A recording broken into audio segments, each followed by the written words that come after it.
You are looking live here in DNA HQ. My name is Darren. That is AJ, and this is the DNA Sports Recap. How's it going, AJ? I'm doing good, buddy. How are you? Doing well, doing well. This is the first time we're doing this. This is our first time we're doing a live show, so that'll be interesting, right? Absolutely. I'm looking forward to it. Looking forward to it. Always. So before we get started, let's go ahead and do a pre-show cheers. Oh, yeah. Cheers to you, and cheers to you. I stepped over your line there, AJ. That's supposed to be your line. You owned it. Well, I like it. I like it. I like it. All right. So we got a couple of topics to talk about today. So let's go ahead and jump into that. So we like to do an intro for our podcast. So we're going to start with that. Yep. You want to go ahead and do the NBA one? Yep, absolutely. In the NBA, the trade deadline has come and gone. Let's go ahead and break it down. In Major League Baseball, a lot of teams that are lower in payroll are making strong moves towards the postseason. Let's talk about it. Once again, all that and more. My name is Darren. That is AJ, and this is the DNA Sports Recap. All right, Utah Jazz, man. Yeah, let's go ahead and jump right into it. Actually, before we jump into that, let's go ahead and cover a little bit about the NFL, shall we? Oh, yeah. Yeah, so this is something that you and I have researched hard and got into the details on this. We posted a video last week. Thank you all 87 people who watched that video. So just until further notice, guys, unless we start seeing people actually watching the NFL videos, we're just not going to make them anymore. So here's our predictions. My prediction is Chiefs win. Yes, my prediction is Chiefs wins. Chiefs win over the 49ers. Experience over dominant offense, I think is what's going to be. Boom. Yeah. There you go. Much. There's our Super Bowl preview. Which was a tease from last week because I did say the key stat was going to be the point differential. And then my actual opinion is not that. So awesome. All right. You got anything else on the NFL? That's all I got, buddy. Right. That's all I even care to discuss about the NFL. That's true. That's true. Again, folks, if we see more views on it or we see more interest on it, if our subscribers reach out, let us know in the comments what you think. If you do have any concerns on that, we'd love to talk the NFL with you. This is a live stream, so you want to hear where you folks are coming at. So go ahead and jump in the stream, hit the comments, let us know where you're watching from. If you're local here to Utah, if you're somewhere else, let us know. We'd love to hear it. But yeah, so let us know for sure.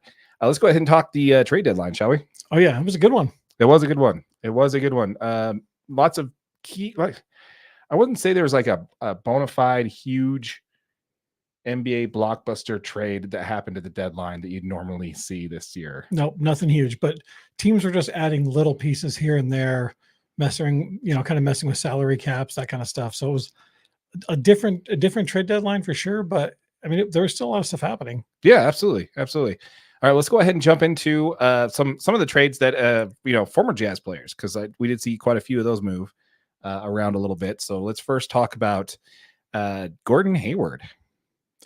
This is an interesting move for me. I think I was a little bit surprised to see Oklahoma City go after him. Yeah, and who they gave up for him. Yeah, that's the one I was thinking of. Like, okay, see who they gave up versus what they're getting. Gordon Hayward, I mean, he is averaging 14.5 points, 4.7 rebounds, 4.6 assists per game this year. He's on the last year of his deal, earning $31.5 million this year.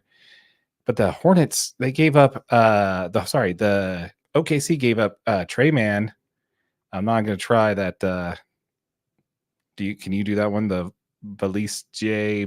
Mikic. Have you seen that? Can you say that? Sorry, guy. I'll do better next time. I'll try and look it up in the pronunciation dictionary and check that out. But they also got Davis Bertans too. Yeah. So that's quite a haul there for good old Hayward there. Once again, man, dude just continues being a major piece in all of these stupid trades everywhere, all over the place, man. Yeah, I don't understand it. I mean, obviously he signs with Boston and gets a max deal there, and then he gets another max deal for what he can, like his exception level, to Charlotte, which is the team that gave him his restricted contract offer back when the correct. So I don't know. That's interesting, man. Do you think this really moves the needle for OKC at all? I mean, it gives them one more kind of veteran leader. I mean, you got to think OKC is a relatively young basketball team. Mm-hmm. I mean, Shai Gilgeous-Alexander is like only a few years old. He's obviously an up-and-coming player, but I mean, Chet Holmgren's in the Rookie of the Year race. Jalen Williams is a fantastic player, but he's still a young guy. So a little bit of veteran leadership is going to help that team. And I mean, obviously, Gordon Hayward, you can hate him as a Jazz fan because I know that I do, but the dude can score the basketball. Yeah. He's a serviceable defensive player, and yeah, he'll definitely help him. Oh yeah, I agree. I think it's a good trade for them. It gives them a little bit of veteran leadership. I wouldn't say anything in regard to postseason because he hasn't played in the postseason post Jazz time. He has some with the Celtics, I believe, but yeah. So I don't know. We'll have to see how that one pans out. But good for Gordon Hayward. Went from a team that isn't going anywhere to a team that's going to be in Western Conference, probably the top 3 in the Absolutely. West. So that's awesome going into the playoffs. The one that actually is the one that I'm actually really happy for is this next one. So Alec Burks and Boggie, aka Bojan Bogdanovic, has been traded to the Knicks. I am so excited about this one. I love this because I'm a huge Alec Burks fan. Obviously a huge fan of watching Bogey over the last few years, and to see these guys go somewhere that, to have skilled players like Jalen Brunson on there, this Knicks team's actually fighting. They're going to be in the playoffs this year. Mm-hmm. So to see these guys go to a contender somewhere and actually be able to get some good playing time, actually boost a team. I mean, them playing for the Pistons these last couple of years, or this last year specifically, has been absolutely brutal. Right. I mean, they set the new league record for losing. So yeah, unless they're playing us, we were at that game, and boy, those guys went out of their mind. Yeah, they played us. Yeah, so but the Jazz still won at least. Jazz still won at least in overtime, which shouldn't have gone nearly that far. If it's got to take overtime, it takes overtime. At least we won the ball game. That's true. That's true. Very, very true. All right. Well, once again, to Alec Burks, Houdini himself and Bogey, happy trails to you guys there. I hope it's gonna be fun to watch you guys in New York, and hopefully you guys make a deep playoff run in the East there. Yep. All right, so let's go ahead and pivot on over to the trades that the Jazz actually made during this deadline. Now let's talk about the one that happened a few days ago. Let's talk about Simone Fontecchio. He was traded to the Pistons. Now it's always funny how these always break like right after we finish this. Yeah, absolutely. Yeah, if there's going to be any news, it's definitely going to happen as soon as we're done filming. Exactly. It's nuts. It's nuts. But so anyway, so Simone Fontecchio, was traded to the Pistons. The Jazz get Kevin Knox, who is currently injured, averages 17 points, 2 rebounds, and on 18 minutes. They also get a 2024 second round pick and the rights to Gabriel Procida. Yep. Okay, glad you got that one for me there. So tell me about that. What's your thoughts on the trade there? I mean, this is probably the biggest loss for the Jazz. In my opinion, is probably losing Simone because I mean, this guy's starting for the team, right? I mean, he's a great defensive presence. He's shooting 45% from the field. He's knocking down 39% of his threes, and he's shooting 80% from the free throw line. So, I mean, Simone had a plus minus of 4.8, which of all the traded players is actually the only one that's positive. We'll talk about that more in just a second. But I mean, he put in 1,124 minutes for the Jazz this season, and he was really getting to the spot where, you're relying on him to give good minutes, and he was doing a really good job out on the floor. So, that one hurts. Yeah, I think, but we picked up some players, right? I mean, we got some guys. Kevin Knox a second. He's a 6'9" forward. He was drafted by the Knicks. He was traded to Atlanta. He played there.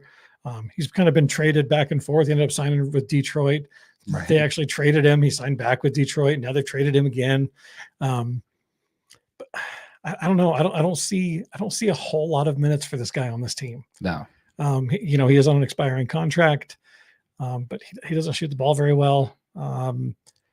It'll be interesting to see if and how he fits into this Jazz roster. If he does, I think the probably the more promising player would be Gabriel Procida. He's a 6'7". He's actually Italian. They traded one Italian for another. He's currently playing in Germany in the Euro League.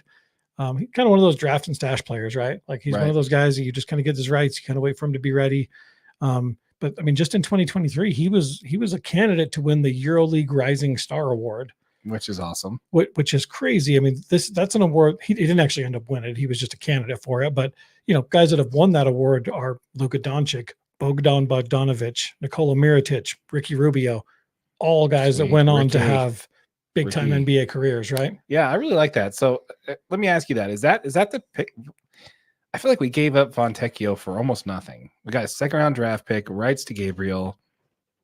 What was really, where's the value of this coming back to the Jazz at all? I think the Jazz were looking for that second round pick, to be honest with you. I mean, you think they plucked Simone out of the European League. He'd been there for 10 seasons, right? Yeah, it's 2-year deal that they signed with him. Yeah, I mean, so a team gets a player that has shown he grew his value this year in the minutes that he played with the Jazz. Mm-hmm. The Jazz are just trying to get an immediate return on investment into the minutes they put into him. So why wasn't he part of the long-term plan, though? That's my thought there. So obviously they decided that he wasn't part of the long-term plan.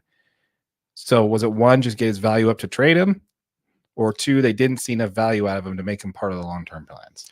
I think it's probably a little bit of both.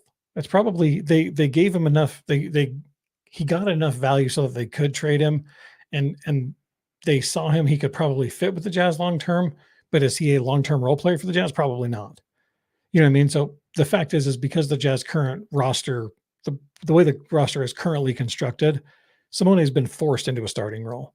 He's not an NBA starter. That's just not who he is. He's an off the bench guy that comes in and gives you valuable minutes, and he's starting for the Jazz. Right. Well, they did say that the purpose of trading for him for the Pistons was to sign him long term. Like that's the reason why the Pistons are trying to sign him long term. Absolutely. So I'm thinking there, I'm like, okay, well, what do they see in him that the Jazz don't? So anyway, I see that this being kind of a key, and we'll talk about this a little bit later when we cover the rest of the trade there. But this really kind of speaks some of the tone of what the Jazz front office is thinking of for me. We'll get into that a little bit later, but I gotta say I don't like this trade. This one hurt the Jazz. Fontecchio was a key piece. You mentioned it on a previous video a couple of weeks ago that he's part of our most efficient lineup when he's on the court. So that kind of hurts, Absolutely. But anyway, so let's go ahead and move on over to the next trade there, which is the story that broke this morning, which is the Kelly Olynyk trade, which also includes Ochai Agbaji. So basically the Canadian super vet is returning home. Ochai Agbaji is going with them as well to the Toronto Raptors. The Jazz receive Otto Porter Jr., currently hurt, on the final year of his 2-year deal. We get Kira Lewis Jr. and a first-round pick. What is your take on this trade?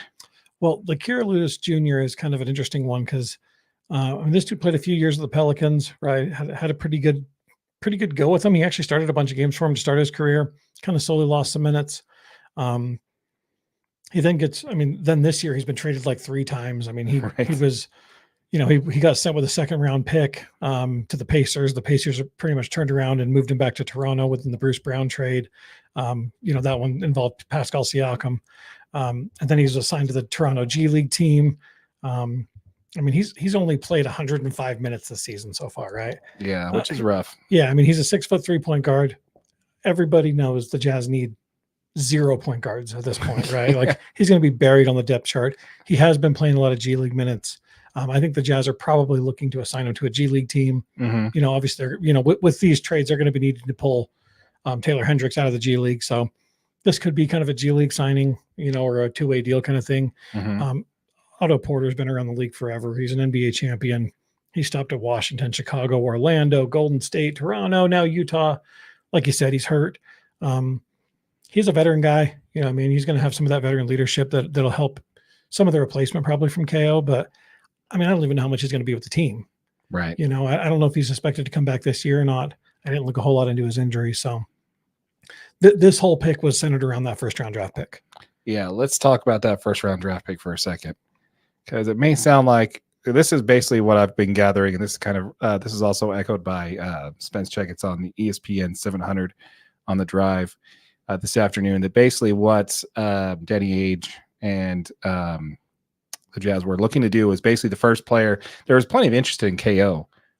This deadline season, basically. Yep. There's plenty of people who were interested in Kelly Olynyk. Kind of seems like the first person who came with the 1st-round draft pick got the deal. I think that's exactly what it was. Because it was reported by multiple outlets that the big thing was the Jazz were asking for a 1st-round pick for Olynyk. Mm-hmm. They got it. Right. They're at that point, you're looking like the Jazz are realistically just trying to stack assets. Yeah. Kelly Olynyk's on an expiring deal as well. So you're putting a Jazz in good shape for the future, I guess. Let's talk about that 1st-round draft pick though. 28th overall. Projected. So what this is this 1st-round draft pick is basically it's going to be the least valuable between, this is reported by ESPN, is going to be the least valuable between OKC, the Lakers, Houston, and Utah. Right. So whichever pick is the worst in the first round between those 4 teams is the pick we get. Correct. Literally one of our own picks. Yeah. Potentially. So I'm sorry. Why did we trade? You know, it's a first round draft pick still. Barely, you know. Yes, absolutely. Like I don't. But it's still. What's funny is the second round pick is projected to be like 32 overall. So you've got 2 picks in like 5 spots. Yeah, here's my thing on this trade. One, I did think Kelly Olynyk was going to move on the deadline. We called it last week. Yeah, I do think that he was going to be the most likely piece to move. Yeah. And as far as the Ochai Agbaji piece, that was the part I was a little surprised on. What do you think? Yeah, I mean, to see Ochai go, the fact is you've got to trade talent for talent, right? Kelly Olynyk was the piece that they wanted. Ochai was the reason they got the first round pick. Mm-hmm. You know what I mean? So they wanted KO. You know, they had to give up some pieces to match salaries and that kind of stuff. But the Jazz got what they wanted. They wanted a first round pick. They wanted probably a young player. They got Kira Lewis, who's pretty much a good, probably prospect. He's a 6'3" point guard. Mm-hmm. So it's going to be a good. I don't like it, right? It's not my favorite thing because I feel like this takes the Jazz. It looks like they're stepping away from win now. And I never want to see that. Like I'm a through and through Jazz fan. I want to win right now. We got some text back and forth on that a little bit earlier, which was kind of funny. But yeah, so here's my thing. I think we gave up on Ochai Agbaji a little too early. He went into a little shooting slump, and then all of a sudden we're pulling him and we're trading. He's getting no minutes on the floor anymore, and we're trading him away in the trade. This is a first round draft pick that we picked up from Cleveland that we didn't really develop at all. We stashed him in the corner to shoot threes, guard the best guard on the other team, and then when he stopped shooting, we benched him and then we traded him. I don't really think we gave him a shot. Now, originally, that's my original thought on it. But when I dive into it a little bit more, I realize, well, there's a few more layers to that. One, Chris Dunn has been playing out of his mind. Emerged. Absolutely. By the way, have you seen their Instagram or their Twitter after the games? Oh my gosh. So this goes out to all of you out there. After the game, after a win, hop on Instagram, hop on Twitter and see what the Jazz post out of there, because he actually has an exit as he's heading into the tunnel. He always says something. He says, "Another Jazz win, baby." He throws up the dubs, and yeah, it's great. He's awesome. The way he interacts with the crowd is great. But yeah, I mean, he's been a lockdown defender as a guard, key distributor. I mean, he is still making some mistakes from here and there, but honestly, he's emerging as probably the best option for the Jazz as a starting point guard that they have. No doubt about it. Which is something we kind of called in preseason that he was going to have the chance to be. So, but Ochai was never going to be like he's not a starting point, but he's not a starting point guard.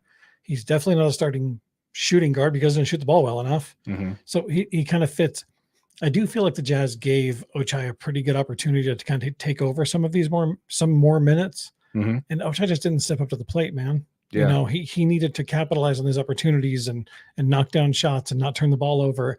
And when they were giving him opportunities, the Jazz were losing terribly. Really? Yeah. I mean, beginning of the season, the Jazz just didn't look great. And it was when Ochai was in the, semi-starting lineup. Like, I wouldn't say that was Ochai. I'd say that'd be THT. But but Ochai was getting more minutes in those games. You know what I mean? And he's turning the ball over. He's shooting the ball terribly, taking rush shots. It just... I wanted the Jazz to keep Ochai just as much as the next guy did. I mean, I thought he was a tremendous young talent, but I agree. I mean, I think they could have given him a little bit more time, but I think they gave him a shot. I think that you've got to make a decision and either go with it or, make a move to continue gathering assets. And I think the Jazz obviously chose the latter. Yeah, I would agree. I think that on first glance, I think they gave him up too early. I think they didn't really give him opportunity. When he's averaging more than 20 minutes a game, he's shooting 38% from three.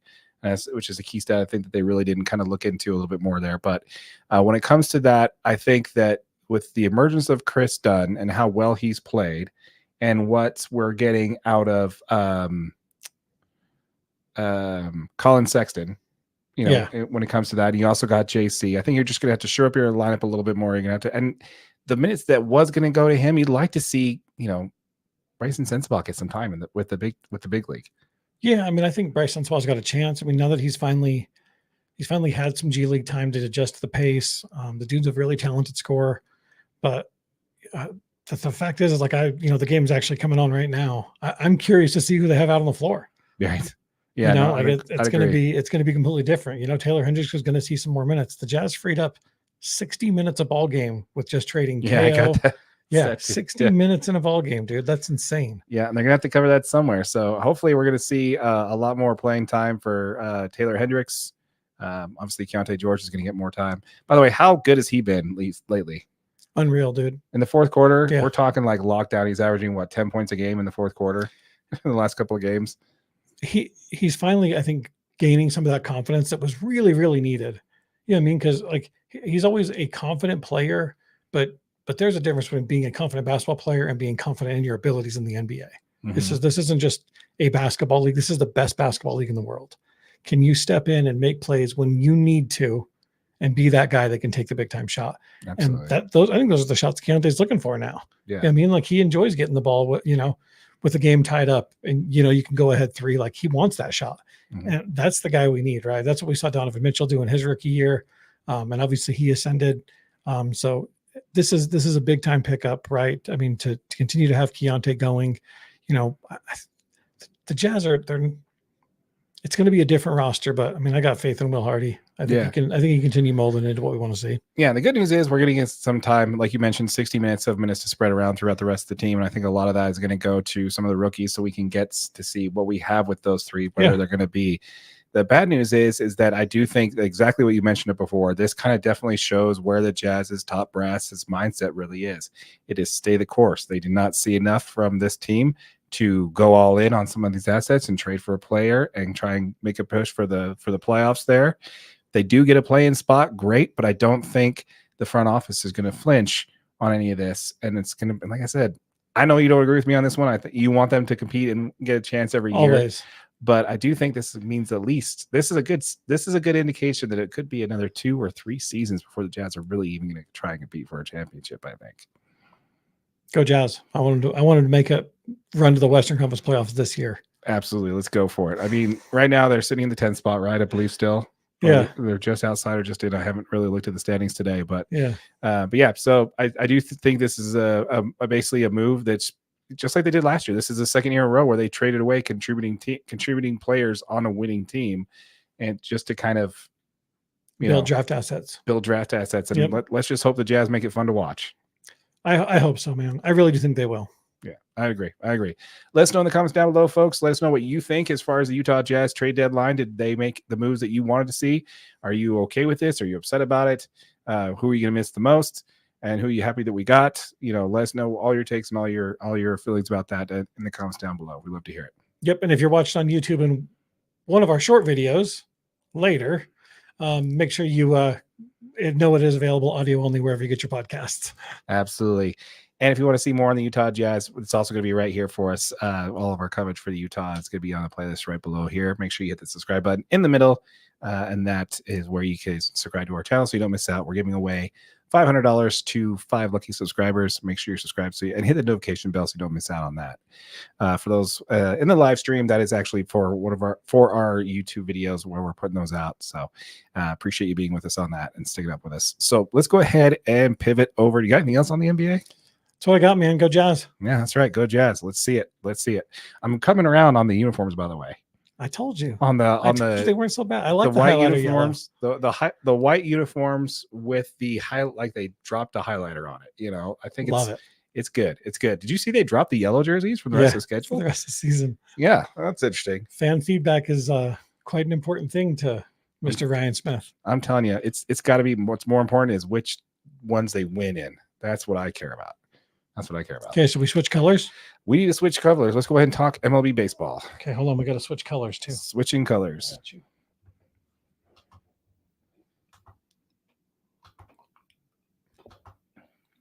Okay. And keep in mind, folks, you are in the live stream. You can comment. You can post a comment there, and we'll actually be able to see it and react to it live on screen here. So be sure to drop a comment down there if you like. And we'd be happy to interact with you live here. You're going to switch your hat? Oh, we need to switch the hat. Yeah. Switch the hat. Switch. That guy's canceled now, right?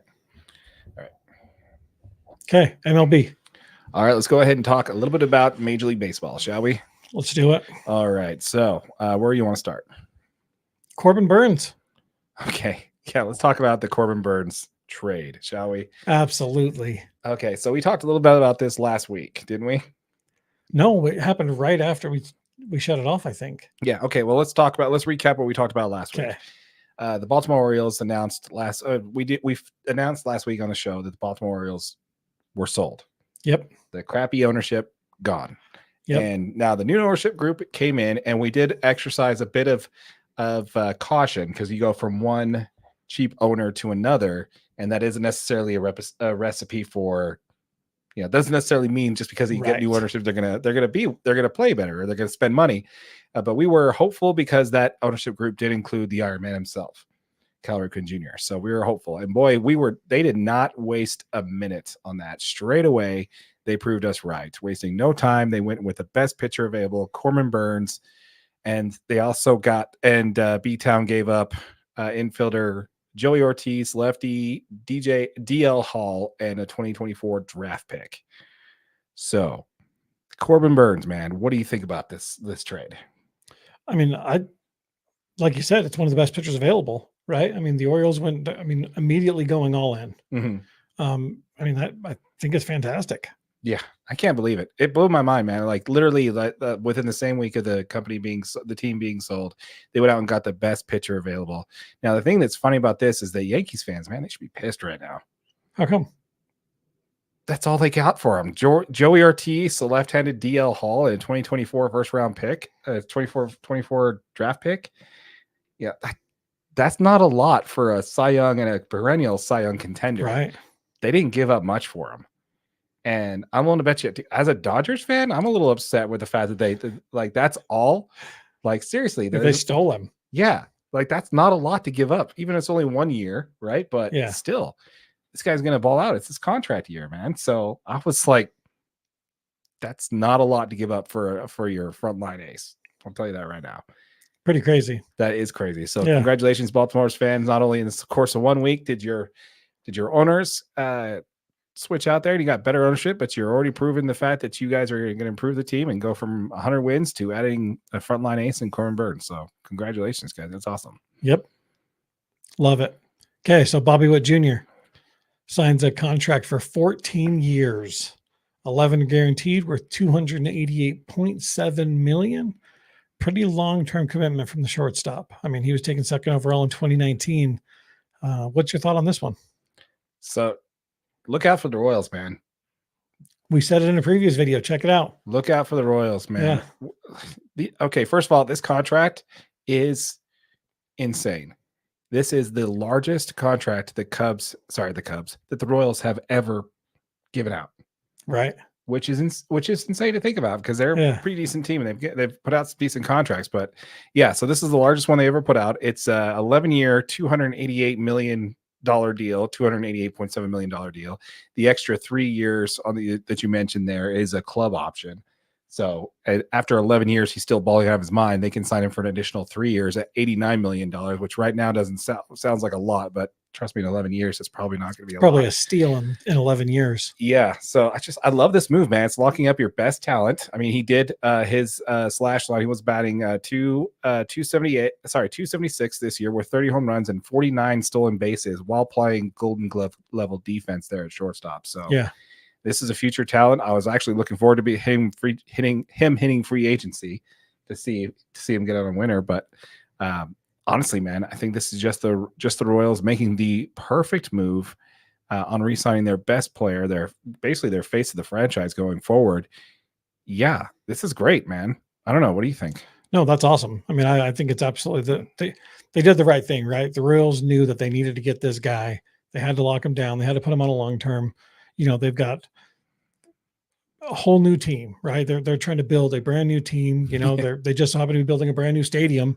Like go all in. Yeah. Get your guy. Lock him down. Just to recap what they've signed so far this offseason. I mean, we've mentioned it a few times. I mean, we joked about it when they signed the first one, but let's go through the list here. Seth Lugo, Michael Wacha, both starting pitchers. They also got Hunter Renfroe and Adam Fragers, both really good bats. And most importantly, they signed the reliever Will Smith. championship DNA right there. That's right. So for those of you who don't know, Will Smith has been on the team that won the World Series the last 3 years in a row, the reliever. So he's been with the Braves, the Astros, and what's the other team? Rangers and the Rangers. Yes. Jeez, I forgot who already won the World Series. Jeez, my favorite players on that team too.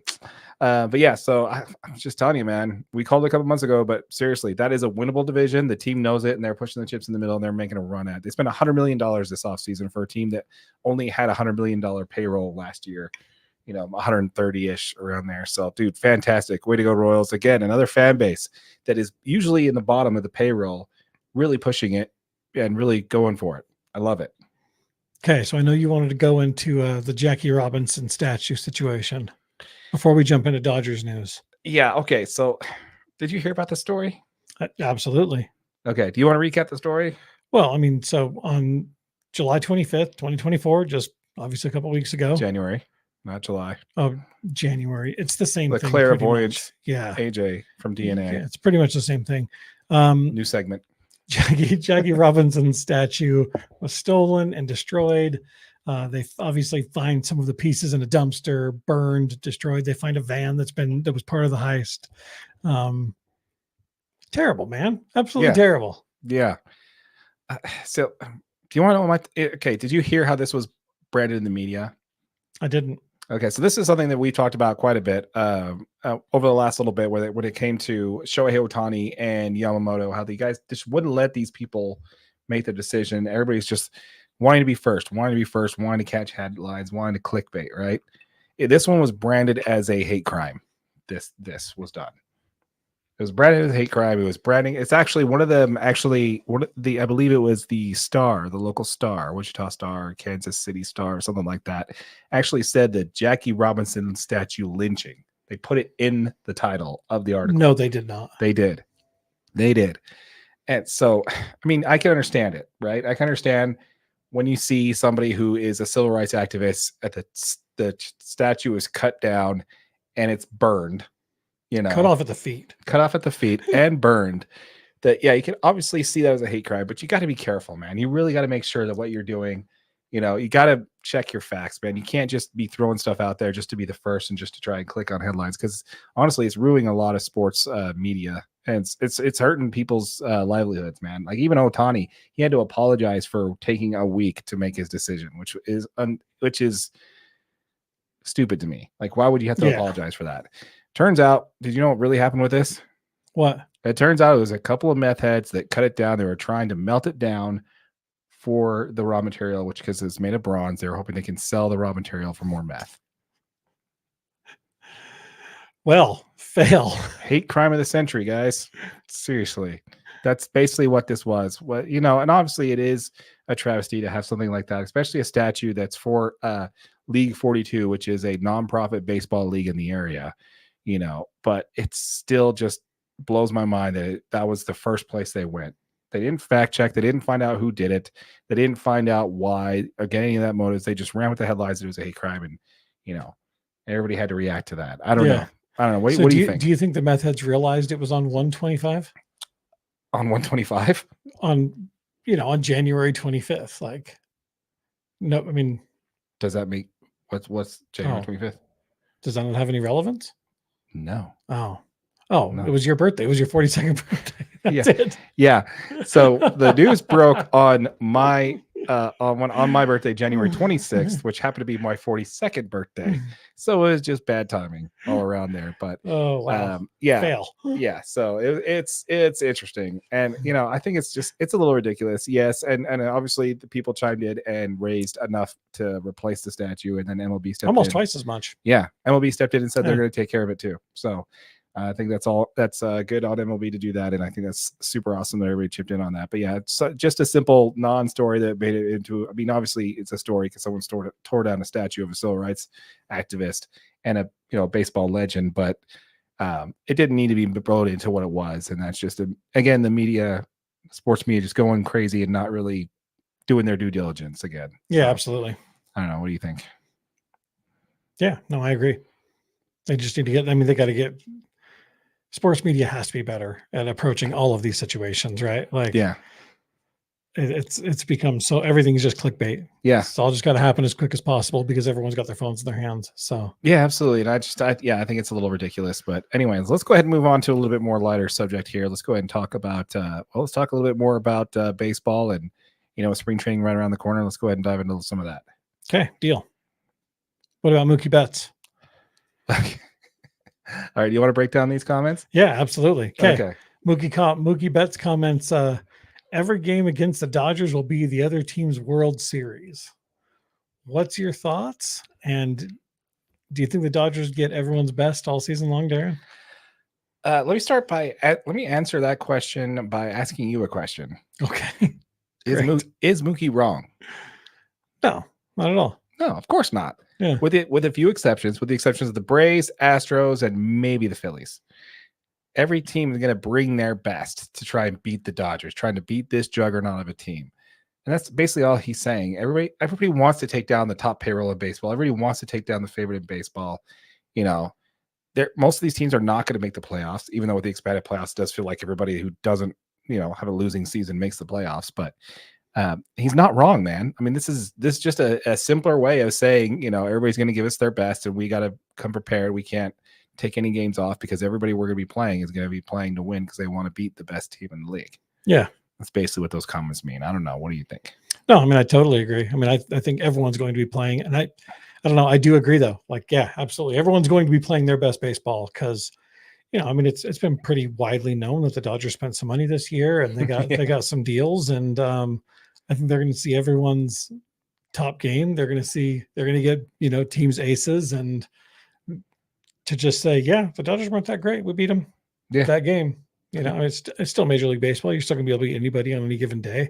Yeah. So honestly, as a Dodgers fan, I don't care if they win 100. Everybody's like 110 games. 100. A lot of people are predicting the Dodgers to break the record for most wins in a season. That was done by the Seattle Mariners, and guess what? They didn't make it to the World Series. So I don't care if the Dodgers even win the division. I hope that they get like 86 wins and win the World Series. That's what I care about. Yeah. Because the Dodgers have broken the team record for most wins in a season and just kind of pittered in the playoffs and lost in the first round the last 2 years. So whatever it is, not to see that. That's what I want to see. Yeah, absolutely. Okay, so the other big thing that happened, Clayton Kershaw re-signs a 1-year deal with the Dodgers. Finally. So my question for you is, was there any questions he wasn't going to re-sign with the Dodgers? Was this actually a thing? Honestly, I think the media blew it up to be bigger than what it was. I mean, the guy is from clickbait again. Yeah. Well, honestly, it does make good sense. Yeah. He is from Dallas. The Rangers have gone after him the last 2 years. Corey Seager, my favorite baseball player who plays for Texas, after Kershaw. I'm a firm believer in Christianity for sure.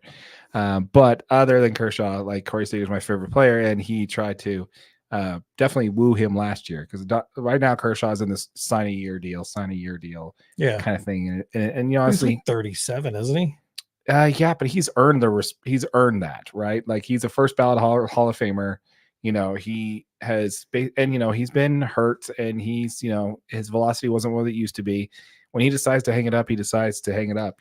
So, but the fact that he doesn't have to hang it up, and he could take his kids to school in the morning, and then head to the ballpark.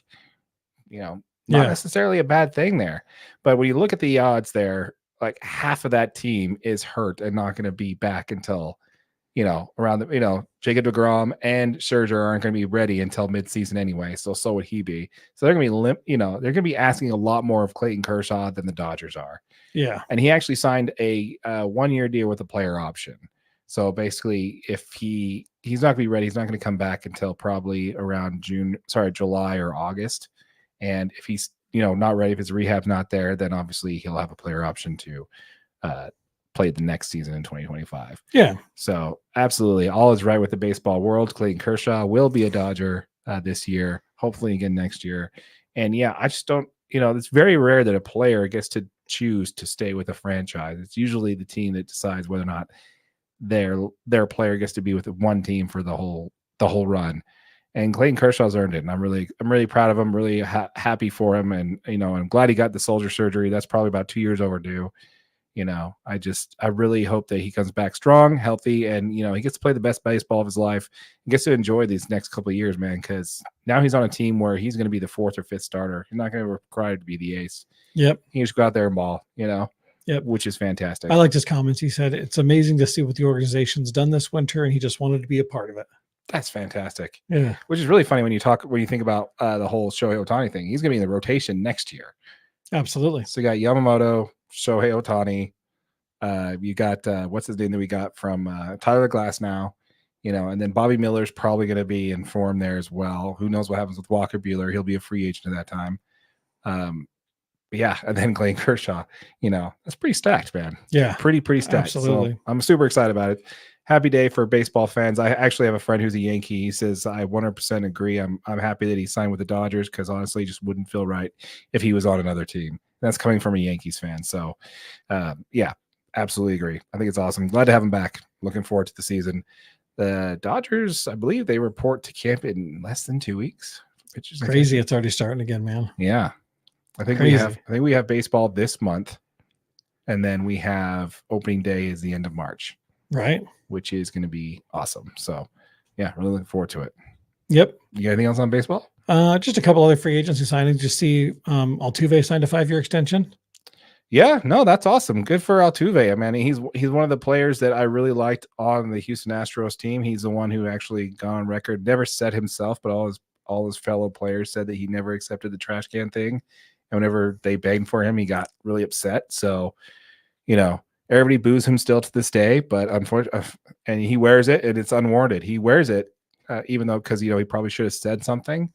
But he didn't participate, and I'm super happy for him. Altuve, he's a good dude, man. I like that guy. 5-year extension, huh? Yeah. What's the I didn't actually see the dollar amount. I just saw the trade or the transaction just showed that he signed a new transaction or a new extension. And then the other one is Vladimir Guerrero Jr. Yeah. Did you see that? Yeah.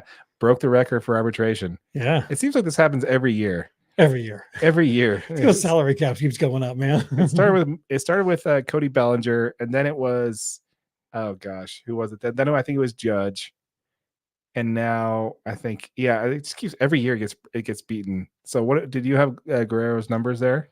Yeah, he won $19.9 million in arbitration, the highest salary awarded as a case decided by a hearing. Almost $20,000 in arbitration money. That is. Sorry, 20 million. Sorry, not 20 million. Sorry, 20 million. That's awesome. Yep. Really cool. I think that's fantastic, man. I don't know. Let us know what you guys think as far as that goes. I think that's great. I think it's awesome, man. I think the arbitration system. Tell me another sport where, you get to go to the league and say, okay, I think I'm based off of all the comps, I'm worth this much. When you're still under contract. Crazy to me. Yeah. Yeah. You're still under contract. You get to argue. I'm actually worth more than this. Yeah. Like I'm actually, yeah. So like, exactly. So like if for some reason Keontae George becomes the next Kobe or something crazy like that, don't get mad at me in the comments there. I'm just using it as an example. If he all of a sudden goes off and goes crazy next year, well, guess what? The league doesn't have to pay him any more than his contract. In baseball, if he's arbitration eligible, which is in the last 3 years of his contract, I believe. Yeah. He could negotiate for a larger pay raise. I mean, it's awesome. It's craziness. Yeah, I think it's awesome. But once again, folks, let us know in the comments down below. If you're a Baltimore Orioles fan, let us know what you think in regards to this signing of Corbin Burns. You guys get your frontline ace. Congratulations. Fantastic. That was a move you guys should have done before the trade deadline last year. But anyway, cheap ownership. So I get it. So good job on you guys. Also, let us know what you think of the Bobby Witt Jr. signing there. That is a huge contract. Both you and I agree that they're probably going to win their division this year. Absolutely. So let us know in the comments down below what you think about that. Also, if you're a Dodgers fan, let us know what you think about Mookie's comments. If you're a Dodger hater, let us know what you think about the Mookie Betts comments there. And also let us know what you think about, King Kershaw back with the Dodgers for one more year. Let us know.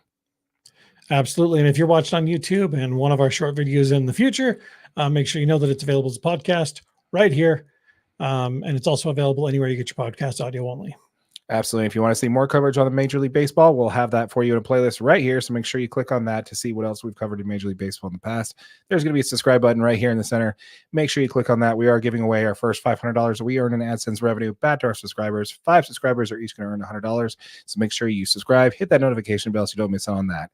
With all that said, my name is Darren. That is AJ. And this has been the DNA Sports Recap. Till next time. Where is my mouse? There it is. See you guys.